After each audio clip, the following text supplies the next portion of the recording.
አሉኝ የምትላቸው ጓደኞችህ፣ ዘመዶችህ ሁሉ ካንተ ጋራ አይሰነብቱም።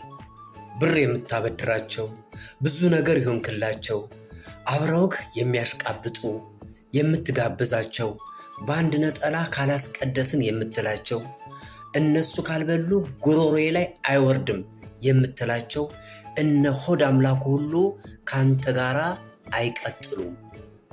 ሚስትህ ነች። ስለዚህ እሷና እግዚአብሔር ብቻ ናቸው ካንተ ጋራ የሚሆኑት። ነገ አንድ ነገር ቢመጣ እንኳን ምን ሆንክ ብሎ የሚጠይቅህ ጓደኛ አይኖርህም። ሁል ጊዜ አብራክ የምትኖረው ሚስትህ ነች። ቅድሚያ እንኳን መስጠት ካለብህ ለሷ ነው ቅድሚያ መስጠት ያለብህ። አትዘናጋ በሕይወትህ።